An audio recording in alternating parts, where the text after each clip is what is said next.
Nah, jadi ketika menjelaskan deskripsi sistem ini, ya saya ingin berlama-lama di awal ini memberikan gambaran ke Anda ya.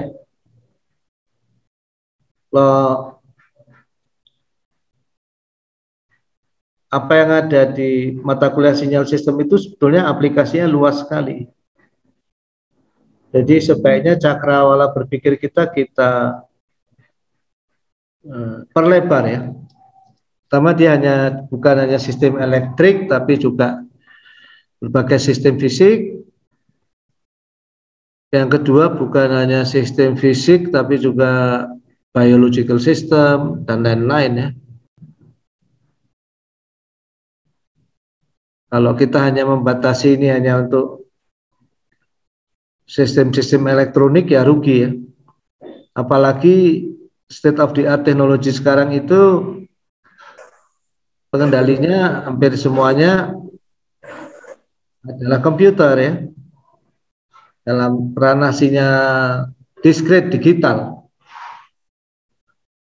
sinyal elektronik yang digital yang diskret, dan yang dikendalikan, yang diukur, yang dipelajari, yang dimonitor itu sinyal-sinyal, berbagai macam sinyal. Misalnya kalau kita bicara EKG,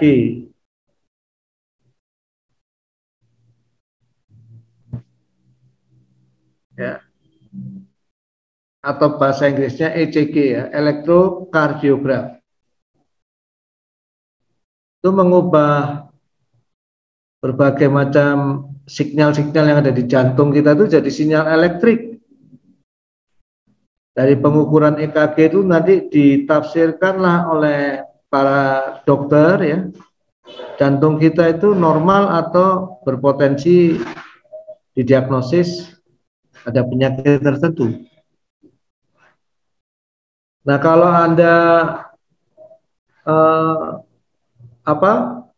MRI ya, untuk kalau Anda mengalami cedera otak atau X-ray dan apa segala macam sekarang ya,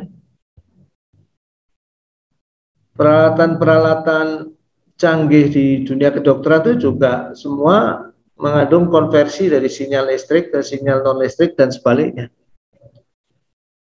Semua diolah dengan sinyal digital.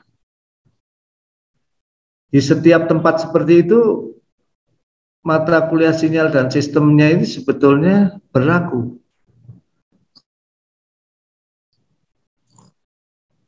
Mungkin di Indonesia karena jarang industri instrumennya ya, jadi yang diterapkan tidak terlalu pelik gitu ya, tapi tetap basic ini perlu sekali. Apalagi di era saat ini yang Anda bisa membuat berbagai startup, kesempatan untuk meng-create high tech itu tidak hanya di Amerika atau di Europe atau di Jepang ya, everywhere in the world ya. Karena Anda bisa belanja dari manapun, mengkomposisi alat, mendesain, mensintesa, dan menghasilkan something.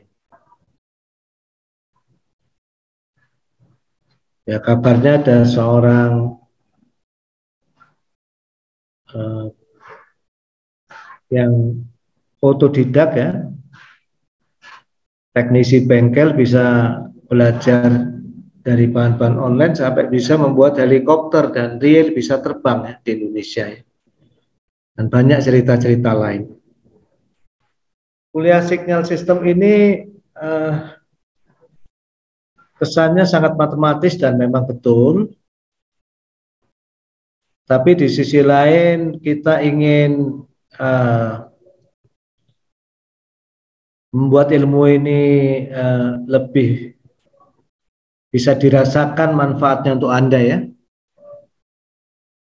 Jadi kita coba persoalan-persoalannya real ya. Salah satunya Anda memang dituntut di kuliah ini menguasai software analitik ya. Saya sangat menganjurkan Python ya.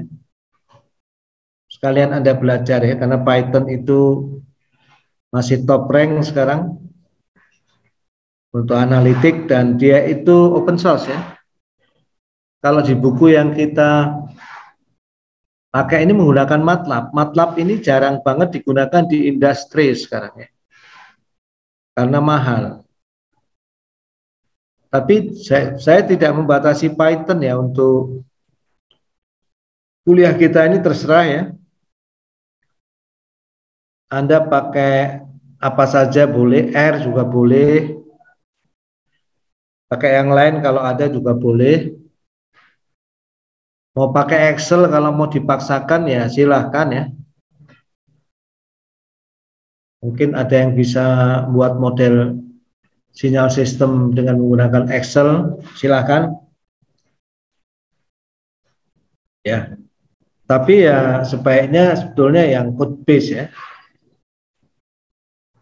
Asisten nanti mungkin akan ikut membina dalam hal ini ya. Jadi sudah agak tidak praktikal sekarang kalau Anda nanti melakukan perhitungannya semua dengan tangan gitu. Walaupun basicnya tetap analytical dan mungkin harus dengan tangan ya. Tapi untuk menggambar kurva-kurva dan lain-lain sangat bisa dibantu tool ya.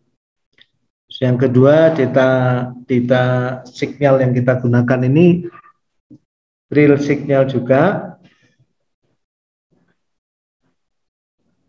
Saya nggak tahu apakah sempat menggunakan sinyal-sinyal dari barang-barang nyata yang ada di lab ya. Saya ada di lab kendali dan komputer ya. Di sana kita punya macam-macam barang itu.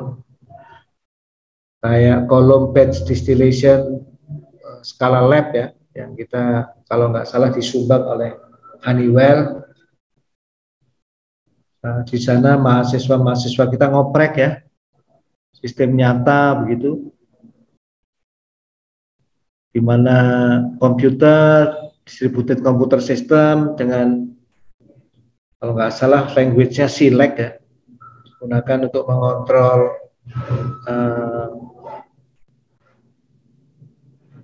kolom batch distillation column ya, kolom distilasi batch. Salah satu sistem yang banyak digunakan di industri kimia. Tentu kalau robot dan lain-lain ya sudah biasa kalau di lab kendali ya, motor, robot dan lain-lain. Oke, kita masuk ke pemodelan blok diagram ini memang efektif ya. Multiple input, multiple output ini salah satunya ya. Misalnya bisa berbentuk seperti ini, jadi sistem yang kompleks biasanya digambarkan dalam sehimpunan blok diagram dengan hubungan-hubungan seperti yang ditunjukkan dalam gambar.